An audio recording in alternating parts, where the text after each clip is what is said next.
Hola a todos, bienvenidos a esta edición del Congreso Veterinario de León.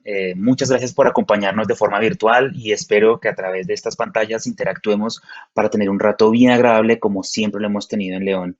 El día de hoy vamos a hablar sobre la importancia del manejo y la prevención de la hipertensión, específicamente hablando en nefrología. Entonces, quiero que tomes todas las notas que necesites, quiero que interactuemos todo lo que tú quieras y que disfrutes lo que vamos a aprender el día de hoy.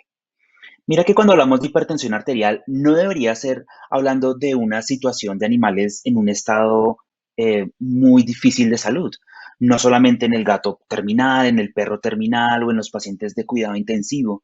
Lo estamos llamando ahora el quinto signo vital y debería volverse una rutina de todos los días tuya realizar pruebas de presión arterial para tus pacientes. Y lo que más me encanta es que estas guías que estás viendo en pantalla es el nuevo consenso para la identificación, evaluación y manejo de la presión arterial en perros y en gatos es del 2019 y de los expertos que generaron este consenso, tenemos que la mayoría son nefrólogos. Así que, como siempre, la nefrología manda y me encanta este tema también porque la hipertensión en perros y en gatos es una enfermedad oculta y es un signo que se relaciona usualmente con patologías extrarrenales, ¿cierto? Así que cuando identificas una hipertensión, probablemente hay que ir a buscar el riñón, cómo está, si está sano o si está enfermo. Pero cuando hablamos de la importancia, tiene que tener una base.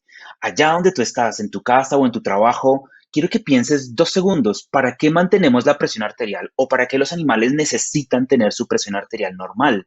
¿Acaso es para asegurar la irrigación, o sea, que llegue la sangre al tejido? ¿Acaso es para asegurar la perfusión, que es dar nutrientes y extraer toxinas de los tejidos o desechos metabólicos?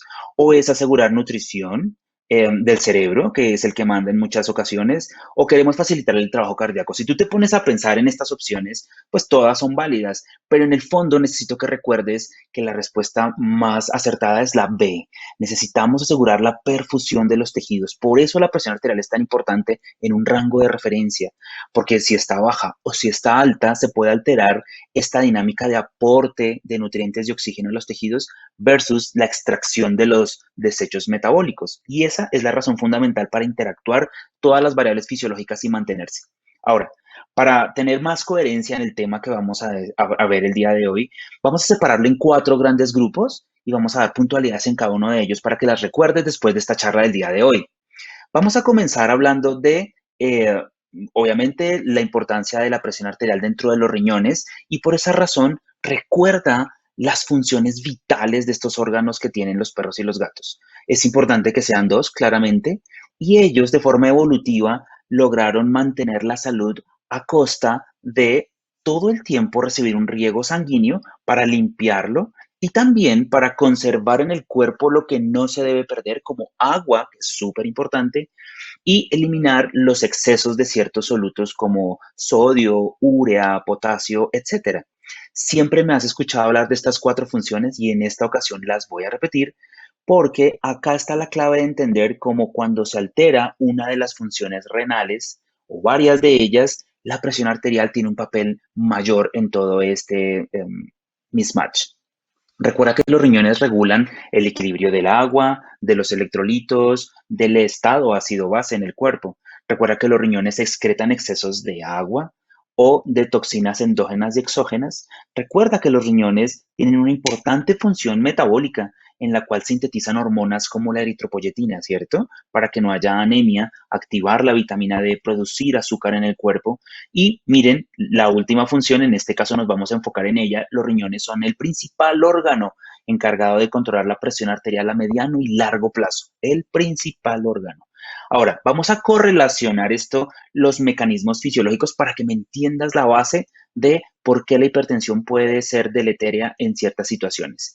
Recuerda que para que se pueda producir orina, aquí abajo en la flechita de 10 milímetros de mercurio, la clave es que haya una fuerte presión hidrostática que llegue para que la sangre se distribuya por los capilares y pueda ser filtrada venciendo las fuerzas que se le oponen. Esto depende no solamente de la fuerza con la que llega la sangre desde el corazón, sino también depende del diámetro de los vasos sanguíneos. Y por esa razón tenemos claro, como aparece aquí abajo, que esa presión arterial depende del trabajo cardíaco y también de una resistencia vascular periférica. Ahora, cuando vamos a la minucia dentro del riñoncito, a nivel de la nefrona, ten en cuenta que la sangre llega por un extremo y sale por otro, y en medio de ese camino sufre unas alteraciones de presiones dentro del capilar que va a favorecer que se filtren las cosas y que los riñones puedan hacer su trabajo de excretar toxinas, controlar el tema del agua y demás. Esa presión dentro del capilar del glomérulo la llamamos PGC, es la principal fuerza para sacar la sangre, sacar el plasma, perdón, que se convierta en ultrafiltrado. Estas lucha de fuerzas que favorece versus las que se oponen, las llamamos las fuerzas de Starling. Voy a mostrarte una pequeña fórmula que es clave para entender esto. Aquí arriba dice que el trabajo renal, vamos a llamarlo tasa de filtración glomerular, no es complicado, depende de dos factores. Una permeabilidad de las membranas claramente del glomérulo y una suma y resta de presiones dentro de los capilares.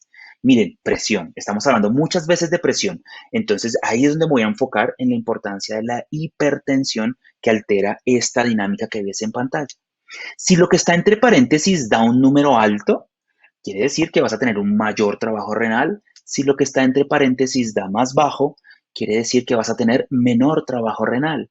Y para que esto dé positivo, lo importante es que la PGC, ¿recuerdas? La presión con la que llega la sangre a los capilares, tiene que ser alta y positiva. Tiene que haber un buen flujo de sangre en esos capilares para que pueda haber una buena PGC. Ahora, no debería ser tan complejo porque básicamente en este punto nos estamos enfocando en lo importante que es que las arterias del riñón estén abiertas lo suficiente para que la sangre llegue con suficiente fuerza. Claramente el corazón imprime esa fuerza. Pero si el corazón trabaja muy bien, pero el vaso sanguíneo está cerrado, probablemente la sangre llega en menor cantidad, ¿cierto?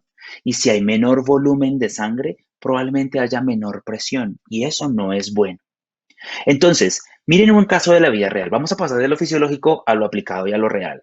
En este caso, ustedes ven que esta gatita tiene una hipertensión tremenda. ¿La ven aquí abajo? 240 milímetros de mercurio de sistólica. Entonces, esta hipertensión, ¿cómo crees que impactaría la tasa de filtración o el trabajo renal de esta gatita? ¿Tú crees que con esa hipertensión el trabajo estará alto, bajo? ¿Crees que está igual? ¿O cómo evalúa en últimas el trabajo del riñón? Entonces vamos a lo que acabamos de explicar en la fórmula, que es donde lo puedes ver útil. Entonces, como tiene hipertensión, se cierra el vaso sanguíneo también que nutre a los riñones. Se cierra y le llega menos sangre, así que la presión hidrostática dentro del capilar es más baja. Pensaríamos que no porque está hipertenso, pero es hipertensión sistémica, con cierre de las arterias. Entonces le niegas un poco la sangre al riñón, la poca que llega llega con mucha violencia y esto hace que baje el flujo de sangre renal. Y si tienes bajo flujo de sangre renal, tienes bajo trabajo renal. No solo tienes menos sangre limpiándose, también tienes menos sangre nutriendo el tejido renal, que es fundamental. Entonces, en esta gráfica o en este esquema que estamos viendo acá, quiero que entiendas que la dinámica del flujo renal de sangre versus el trabajo del riñón es clave. Miren el caso 1. ¿Qué pasa si cierras la arteriola aferente, la que alimenta la nefrona? Pues vas a tener una baja en el flujo renal de sangre y por ende una baja en el trabajo del riñón. Ahora, si yo cierro la arteriola eferente, que es la que sale, no dejo que la sangre se escape, ¿cierto? Se acumula dentro del riñón o dentro del glomérulo se acumula esta sangre. Por esa razón el trabajo renal sube, porque si se acumula la sangre en el glomérulo, aumenta la presión hidrostática dentro del glomérulo y eso favorece la filtración. Pero como estás cerrando una de las arterias dentro del riñón, le niegas la sangre al resto del órgano y eso baja el flujo renal de sangre. Entonces, estos conceptos fisiológicos, si los tienes presentes, los vas a aplicar súper bien en un caso de hipertensión o de hipotensión. Básicamente, en la nefrona que estás viendo en este esquema, en esta animación, la sangre llega por aquí abajo hacia la izquierda, se filtra dependiendo de la fuerza o de la presión con la que está aquí adentro y pues sale el resto para seguir su camino a nutrir y a recoger nutrientes en el resto de la nefrona. Así que si tú produces vasoconstricción aquí abajo, pues le llega menos sangre, ¿cierto? Entonces, por esa razón es que la hipertensión arterial sistémica puede eventualmente disminuir el trabajo renal. Aquí es donde se vuelve importante entonces. Dijimos que en algunos casos de hipertensión arterial sistémica puede bajar el trabajo renal de forma significativa y eso se llama tasa de filtración glomerular.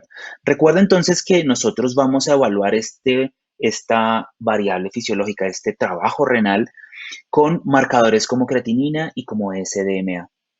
Esta gráfica que ves en pantalla se lee de derecha a izquierda. Y quiere decir, fíjate aquí abajo dice filtración del glomérulo, que a medida que baja ese trabajo renal, a medida que tienes menos filtración glomerular, empiezan a subir los niveles de este marcador, que en este caso se llama creatinina. Y por eso utilizamos este tipo de marcadores. Mira la línea punteada, esa me interesa mucho. La línea punteada es el valor máximo que tomamos por normal. Fíjate que para que se eleven los valores por encima del valor que te preocupa, tiene que bajar muchísimo la tasa de filtración glomerular. Entonces, este marcador, aunque es útil, no siempre te va a dar la clave y la respuesta de si el riñón trabaja bien o no trabaja bien. En conclusión, tú puedes tener un paciente hipertenso que por ser hipertenso tiene un mal trabajo renal y de pasar de 4 puedes bajar a 2 tu tasa de filtración glomerular, pero la creatinina todavía no se eleva a un nivel que te preocupe. Así que bueno, vamos a tener en cuenta este marcador, pero pues no es lo único que vamos a hacer. Vamos a por concepto entender que la hipertensión lastima el trabajo renal de forma significativa y empieza a disminuir la capacidad de limpiar las toxinas y hacer todas estas funciones que hablamos en principio. Mira este caso que yo tuve en la vida real.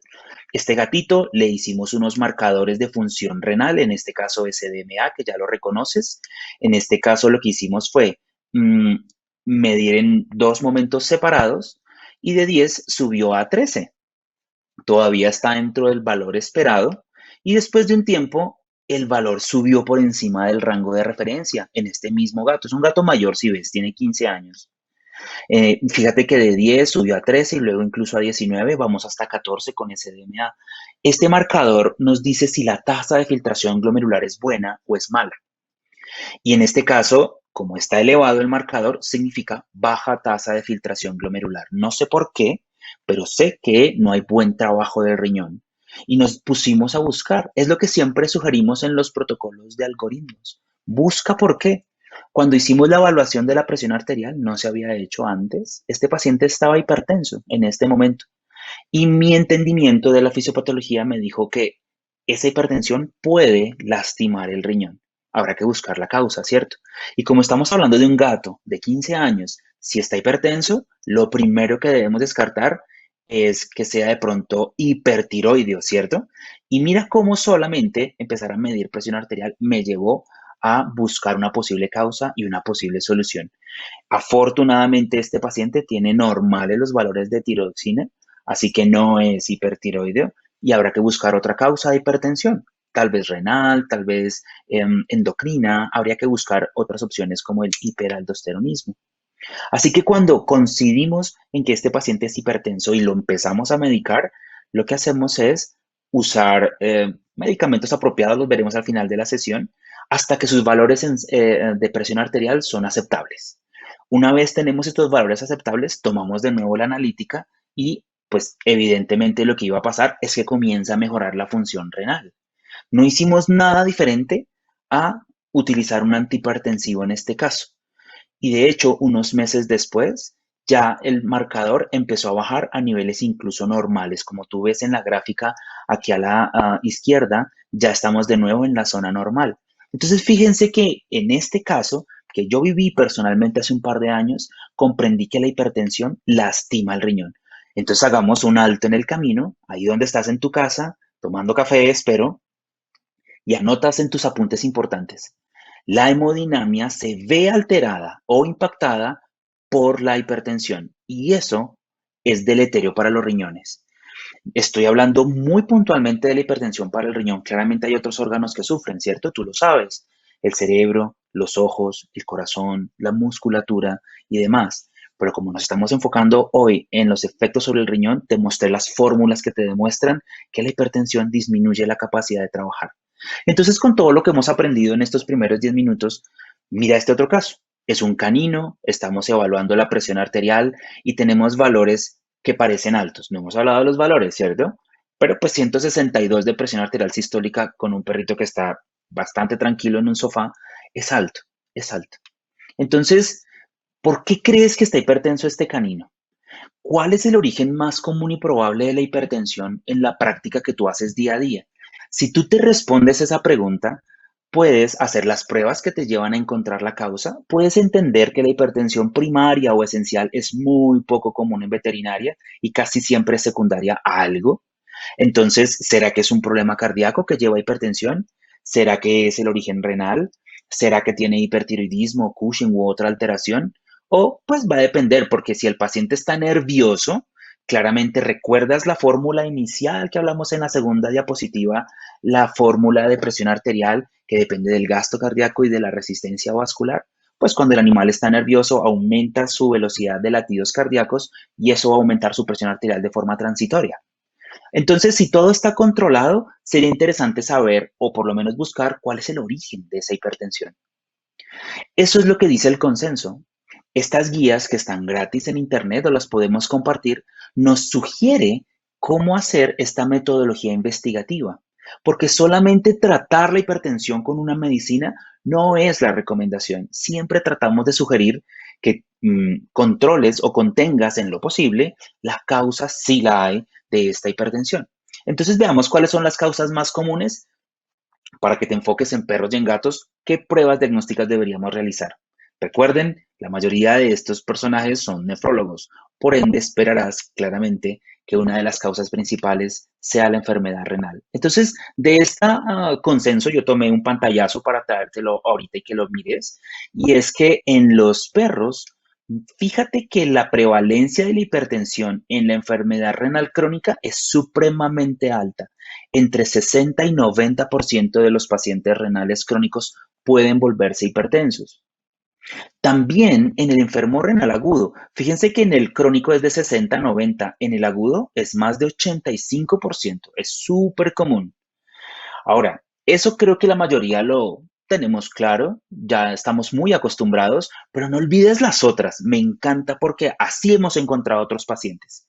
Cierto que un paciente con Cushing, que es la siguiente causa, puede también volverse renal con el tiempo, o ser viejito y ser renal por ser viejito, pero también tener Cushing. Entonces, de pronto, si es hipertenso, puede ser por renal o puede ser porque tiene Cushing. Y fíjate que no debemos dejar o relegar este segundo diagnóstico diferencial porque es súper común en los perros, tú lo sabes. Ahora, fíjate que en la diabetes también puede haber hipertensión, pero no es tan común como lo es en otras especies como en el humano. Me encanta esta. Fíjate que la obesidad no tiene un efecto muy importante sobre la hipertensión, a diferencia de los humanos, por ejemplo. Ahora, fíjense en los últimos, el feocromocitoma, un tumor de la médula adrenal puede ser, pero es menos frecuente. Con esta tabla, tú ya sabes qué es lo común que deberías buscar. Bueno, ahora, cuando lo vemos en gatos, fíjate que la causa más común de hipertensión es el hipertiroidismo. Así que siempre que haya un gato hipertenso, es obligatorio que hagamos la investigación apropiada. Avancemos entonces mencionando cómo se correlaciona también clínicamente, no solo en fisiopatología, esta hipertensión arterial con los procesos renales normales.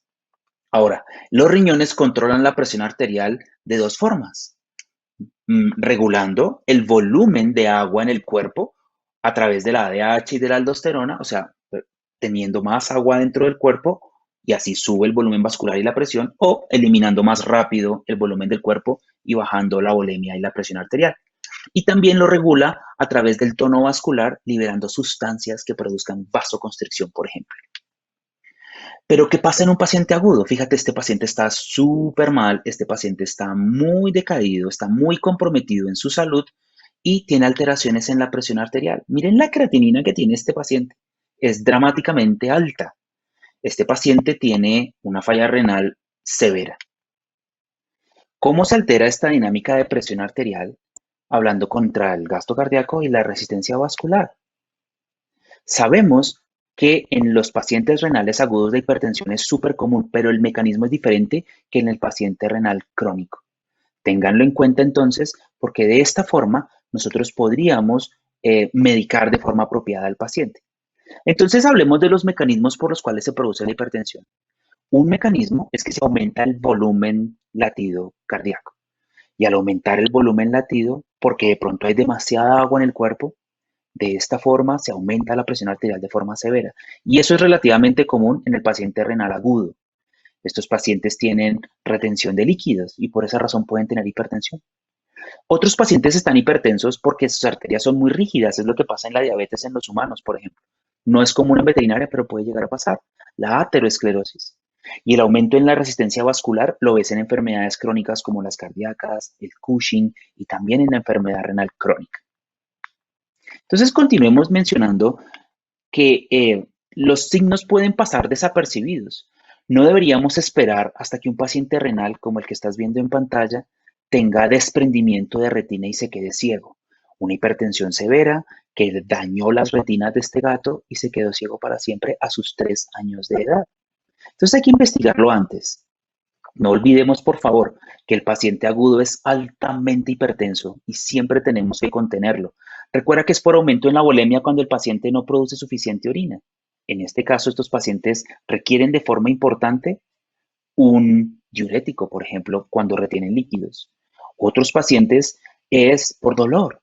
Así que controlar el dolor puede bajar la presión arterial. Y obviamente un paciente agudo le duele. Le duele una pancreatitis, le duele la úlcera en la boca, le duele la diarrea que puede estar teniendo o el piómetra. Y por esa razón es que no siempre medicamos con antihipertensivos de entrada, sino controlamos los procesos asociados.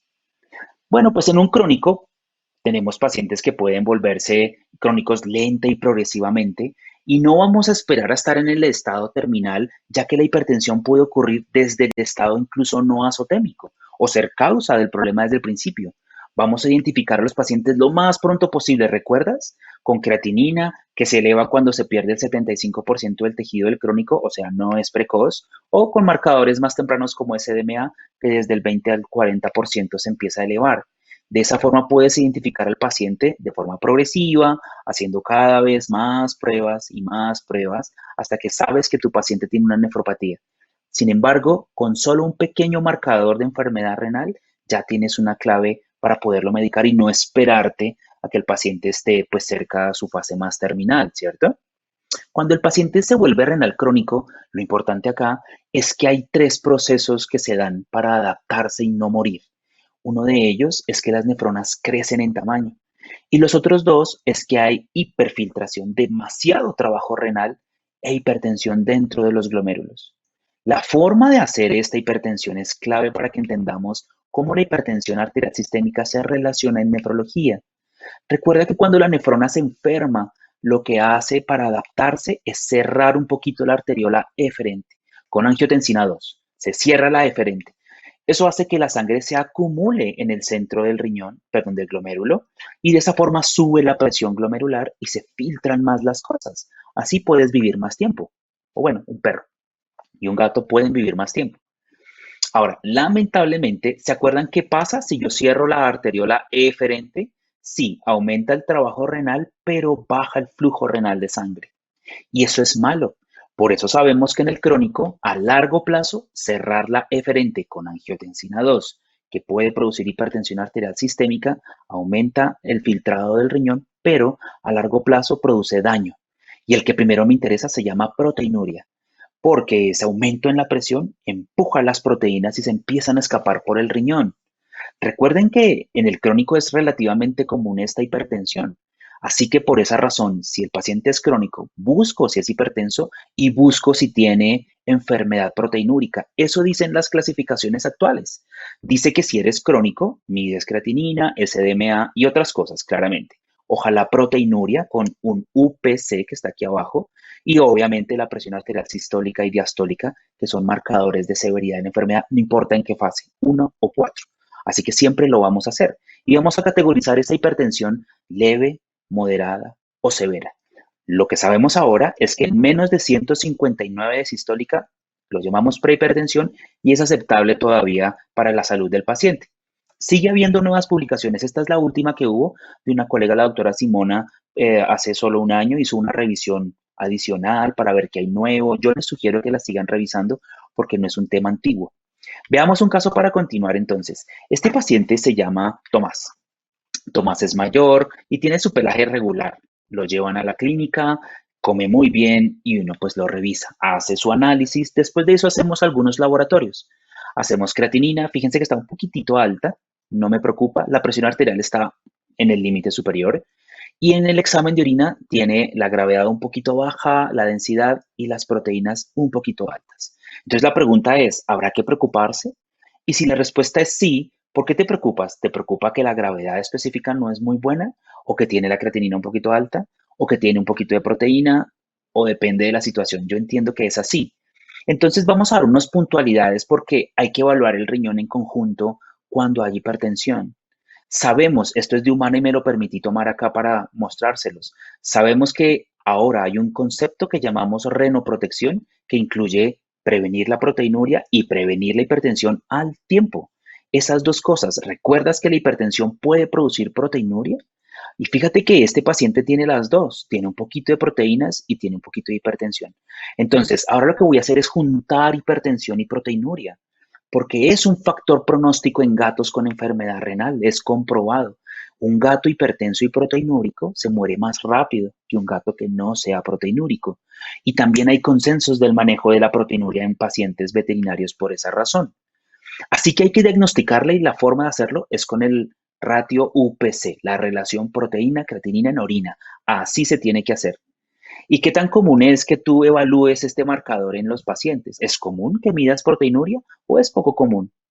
Espero que lo hagas cada vez más porque la Sociedad Internacional sugiere que tengamos unos límites. Sabemos que en los gatos vamos hasta 0,4, sabemos que en los perros vamos hasta 0,5 y por encima de ese valor no es normal y hay que hacer algo. Entonces, en este punto hacemos otro alto en el camino para recordar que, por favor, la enfermedad renal crónica puede cursar con proteinuria, ya vimos por qué, y la hipertensión se relaciona muchas veces con este fenómeno y entonces controlar la proteinuria para alargar la vida de nuestros pacientes. Controlas hipertensión, controlas proteinuria a través de la medición de la presión y del UPC. Eso va a ser significativo para todos los pacientes, porque también cuando hablamos de enfermedad hipertensiva y proteinúrica, hablamos de enfermedad glomerular. Y fíjense que tanto el UPC, como ven en pantalla, y la presión arterial son los dos marcadores que están incluidos en esta lista para evaluar la gravedad del paciente con enfermedad glomerular. Esos 3 grados son leve, moderado y severo, claramente, y lo podemos hacer de rutina todos los días. Veamos este caso para terminar esta parte. Este es un paciente mayor, es un Yorkie muy común, tiene un pequeño soplo, va a chequeo general. Cuando haces la analítica, encontramos un cuadro hemático sin cambios patológicos aparentes, la analítica sanguínea sale mayormente bien, el examen de orina sale con una densidad apropiada, pero sale con proteinuria importante. Y fíjate que el ratio UPC es un poco elevado. Entonces, lo que tenemos que hacer ahora que entendimos es tratar de comprender cómo esa hemodinámica dentro del riñón se puede ajustar. Tal vez ese perrito, por ser mayor, ha perdido algunas nefronas y de pronto tiene un poquito de vasoconstricción de la arteriola deferente. Esa sería una opción. O la otra opción es que tenga algo inflamatorio lastimando las barreras de filtración. Por esa razón, concluyamos la importancia de comprender la significancia de la proteinuria. La proteinuria acelera la enfermedad renal, la proteinuria puede costar la vida al paciente y la proteinuria se relaciona con hipertensión. Por esa razón, en perros y en gatos, si hay hipertensión, por favor, medir UPC y no se te olvide, medir UPC. Entonces, vamos a evaluar la presión arterial en perros y en gatos. Hay varias formas de hacerlo y es una forma de evaluar la salud de los riñones. Tienes varias alternativas disponibles en el mercado. Recuerda que en humanos es relativamente simple, con equipos muy simples porque la piel es muy delgada y la amplitud de las arterias es fuerte cuando hay un latido o un pulso arterial. En los perros y en los gatos se aceptan presiones arteriales en rango, es decir, cerca 135/75 es la presión en promedio de los perros. Sin embargo, manejamos rangos de sistólica de 100 a 140 y rangos de diastólica de 60 a 90 y hay unas pequeñas variantes. Entonces vamos a hablar de la instrumentación para terminar. ¿Qué equipo de presión estás utilizando? ¿Acaso te gusta el Doppler, que es con el que se han validado los estudios? ¿O tienes un Suntec? ¿O tienes un PETMAP? ¿O tienes un Cardel? o usas tu monitor multiparámetros. Esto sí es importante. Ahora se están distribuyendo otros, por ejemplo, el Contec. Y a mí me parece importante, yo soy muy crítico en este momento porque los equipos están validándose. Quiere decir que se están encontrando aquellos que son confiables para dar un buen resultado. Y ahora estamos sabiendo cuáles no. Y yo creo que es saludable para la ciencia de la veterinaria que tú conozcas cuáles sí y cuáles no se recomiendan tanto. Cada vez hay más estudios, ¿no? Hace un par de años, ya como 6 u 8 años, no recuerdo en este momento la fecha, el equipo del doctor Scott Brown empezó a evaluar algunos métodos Doppler y oscilométricos en pacientes ya conscientes, porque todo se hacía con pacientes en anestesia. El doctor Inaraja tiene una revisión muy bonita en su libro, que seguro puedes conseguir en tu localidad con tu distribuidor, sobre valores y equipos relacionados con la medición de la presión arterial. Lo importante es que sea fácil para ti. No te tienes que amarrar al equipo. Sin embargo, yo te recomiendo los equipos validados y los mejores. Es decir, recomiendo el Cardell, recomiendo el Suntec, recomiendo el PetMap, recomiendo el HDO, que es el que ven en pantalla, obviamente el método Doppler. Y no recomiendo los equipos de humana y tampoco los equipos veterinarios de baja gama, porque aún no los han validado y todo, podrían no ser tan confiables para ti. El paciente tiene que estar muy tranquilo para que tu instrumento funcione. No es fácil en un gato, por ejemplo, si tu clínica no tiene las condiciones que tú quisieras para que esté tranquilo.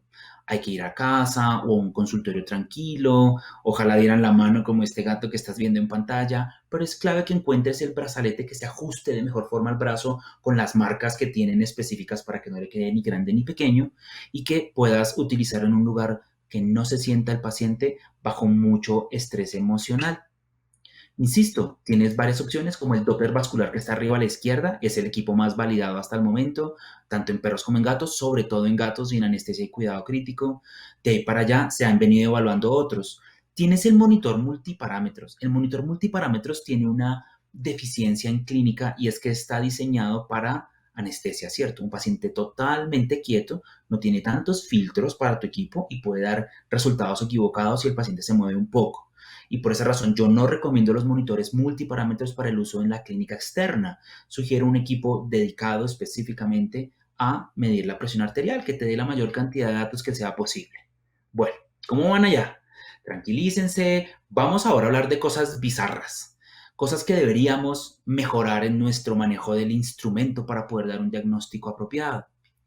Lo primero es que es importante que el miembro evaluado esté relajado, sin contractura muscular, porque eso puede hacer que el valor de presión no sea real. Entonces no quiero ver pacientes ni de pie ni sentados con evaluación. Fíjense este paciente cómo le da la presión alta cuando lo evaluamos en el brazo y él está en estación, está haciendo fuerza con sus brazos. Eso no se hace. También es importante que recuerdes que cuando hablas de un sistema de tubos, vasos sanguíneos y una bomba, en este caso el corazón, tiene que ver la altura. Cuando tú vives en un edificio, en los pisos más altos, el agua llega con fuerza si hay una bomba que lo empuje, ¿cierto?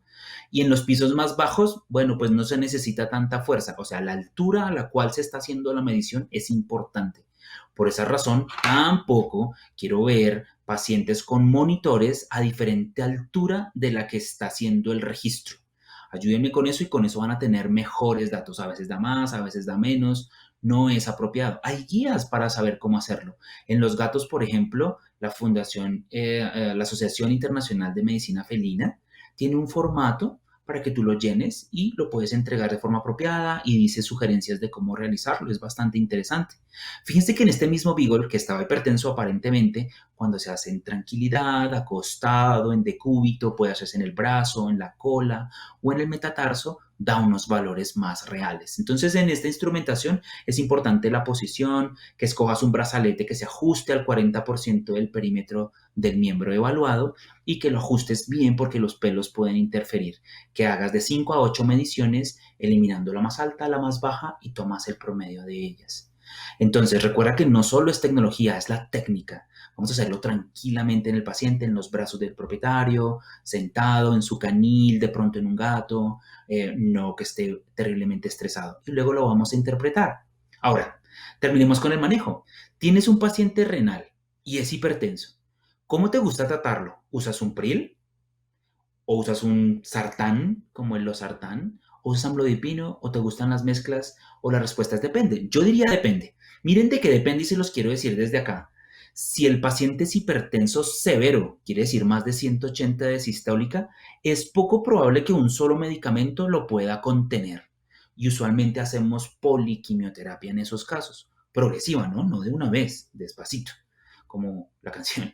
Y si el paciente tiene proteinuria y también hipertensión, suele ser por angiotensina 2 y es mejor utilizar un sartán o un pril en vez de un amlodipino que no tiene mucho que ver con el tema de la angiotensina 2. Entonces, fíjense que sí es depende. Cuando hablamos del manejo, hay varias cosas que han evolucionado. En el enalapril, la verdad, ya no lo recomendamos tanto. En el April es muy seguro, es muy bueno. El Benezepril tiene ventajas en cuanto al metabolismo y en cuanto a la eliminación. Es más seguro por esa razón en perros y en gatos. Y en gatos unos estudios hechos con una marca comercial de laboratorios Callier mostró que se puede administrar a veces una sola vez al día. Entonces es interesante. Ahora, el Benacepril, que es un pril muy utilizado, tiene también apoyo con los sartanes. Un telmisartán o un losartán lo que hace es bloquear los receptores de angiotensina 2 directamente, no lo que hacen los priles. Y se encontró que funcionan igual de bien que los pril. Por ahora no superior, pero muy bien. Es lo que dice este estudio. Miren, la conclusión del estudio es que funciona y funciona bien. Que sí sabemos que los sartanes pueden durar en el tiempo más eficacia que los priles y por eso está empezando a haber esa tendencia al cambio. Miren, por ejemplo, que el amlodipino está súper utilizado en los perros y en los gatos con enfermedad hipertensiva aguda, cuando el riñón se enferma de forma aguda, y casi siempre que tenemos un perro renal agudo hipertenso, utilizamos amlodipino y no un pril. Entonces, definitivamente, el tratamiento dependería de la causa. Si tú eres hipertenso o el paciente está hipertenso porque no puede evacuar orina y está lleno de líquido congestivo, tiene anuria, el tratamiento no es amlodipino necesariamente o únicamente, es un diurético para que empiece a eliminar. En los pacientes cardiópatas congestivos, bajar la sal en la dieta es importante. O una dieta prescrita si tienes un paciente hipertiroideo y tienes una dieta de pronto para contener el hipertiroidismo. Y siempre hacemos tratamiento de soporte. Ahora, el tratamiento de soporte también incluye la dieta y obviamente aquí algo importantísimo son los antioxidantes. Todos sabemos que los ácidos grasos omega 3 a proporciones altas relajan las arterias y permiten un mejor desempeño cardiovascular. Así que no hay duda que recomendamos dietas suplementadas con antioxidantes o suplementar directamente al paciente con antioxidantes tipo vitamina E y ácidos grasos omega 3. En nefrología no solamente se da la hipertensión, miren el caso de esta perrita. Fíjense los valores que muestra el equipo. Son subnormales, aunque 109 es una sistólica aceptable para los tejidos, es muy baja para un paciente consciente, para un paciente que no está en reposo. Así que siempre esta interacción del corazón y el riñón la tenemos en cuenta, porque el paciente cardiópata que es medicado de forma indiscriminada con antihipertensivos puede dañar el riñón por hipotensión. ¿Qué pasa cuando hay hipotensión? Las arterias del riñón se relajan, así que la sangre llega muy bien, pero llega con muy poca fuerza. Entonces tú ya sabes que si baja la presión hidrostática dentro del capilar, va a bajar el trabajo renal. Todos los priles bajan el trabajo renal y por esa razón siempre que medicamos con un pril o con un sartán, medimos función renal durante las semanas que siguen. ¿Cada cuánto lo vamos a hacer? Cuando empiezas a medicar, mido a los 3, a los 8, a los 15, ¿cómo lo haces tú? Mi consejo es que el paciente sea evaluado en los primeros 3 a 8 días. Si se puede 3 estaría bien. ¿Qué evalúas? Repites la presión y mides creatinina y BUN en sangre, porque de esa forma sabes si el impacto es muy fuerte sobre la función renal. Si las químicas renales se elevan por encima del 20%, es mejor modificar la dosis. Es decir, si de 2 pasas a 2,3, eso todavía no es el 20%, aguanta, digámoslo así. Pero si se eleva a 2,5 o 2,6 la creatinina o SDMA se eleva de forma importante, es mejor que cambies la dosis o que cambies de medicamento. Yo sugiero medir entonces a los 3 o a los 8 días, después a los 15 días, después a los 30 días, a los 60 días y así me voy estirando y con eso un paciente hipertenso yo lo evalúo con bastante frecuencia para ver si el medicamento está haciendo lo que yo quiero. En conclusión de lo que hemos dicho, recordemos puntos súper importantes. Los riñones son los encargados principales de regular la presión arterial a mediano y largo plazo. ¿Cómo lo hacen? Modulando la cantidad de agua que hay con ADH, recuerda, hacia aldosterona. Si hay más volemia, hay más gasto cardíaco y hay mayor presión. Cuando el paciente se enferma de los riñones y del corazón, tiende a retener líquidos para asegurar la presión arterial. Y eso en principio es bueno, pero a largo plazo es malo. Casi todo esto se media a través del sistema renina-angiotensina-aldosterona y por esa razón es que es el foco terapéutico o el foco de interés tanto en nefro como en cardio. Ahora, recuerden que la hipertensión arterial sistémica reduce el trabajo renal. ¿Se acuerdan que al cerrarse la arteriola aferente llega con menor presión la sangre al glomérulo y se filtra menos? Pero eso no solo es malo por esa razón, también es malo porque le niegas la sangre al tejido que sigue después de la arteriola aferente y eso lleva a isquemia. No olviden entonces que esa interacción de la aferente y la eferente abriéndose y cerrándose con angiotensina 2 produce proteinuria en los animales crónicos, que es uno de los principales mecanismos de hipertensión en el paciente crónico, la hipertensión mediada por angiotensina 2, y que en el agudo es un poquito diferente y por eso los priles no los usamos mucho en agudos. En los agudos es más por retención de líquidos y por un dolor y por activación del sistema nervioso simpático, las catecolaminas. Por eso el nolodipino funciona bastante bien. De todas maneras, siempre sugerimos un tratamiento multimodal. Priles, sartanes, amlodipino y tienes otros, prazosina, por ejemplo. Tienes bloqueadores de canales de calcio como el atenolol, por ejemplo, el diltiazem. O podrías también utilizar diuréticos si el paciente retiene líquidos, dieta renal o dieta cardíaca si quieres restringir la sal.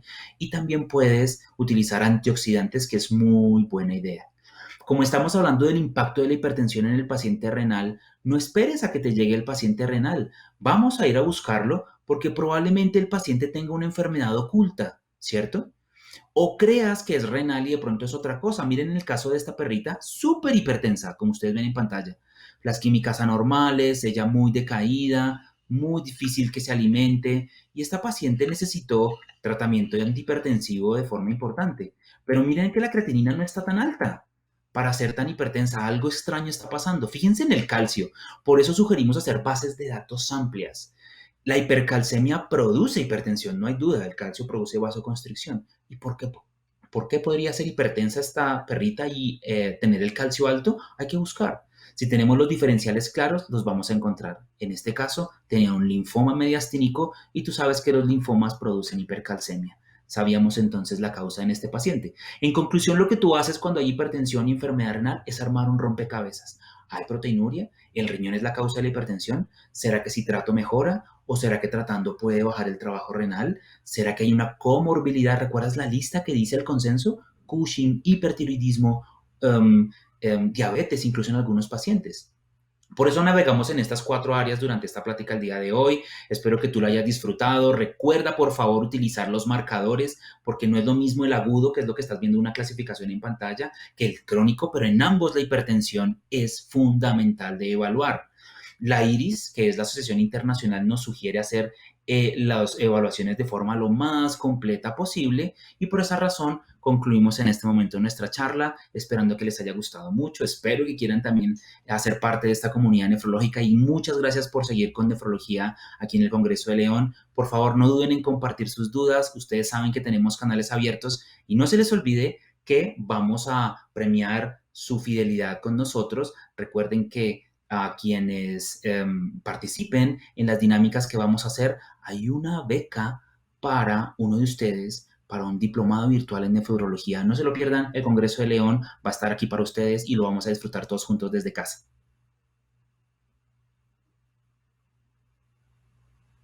¿Listo?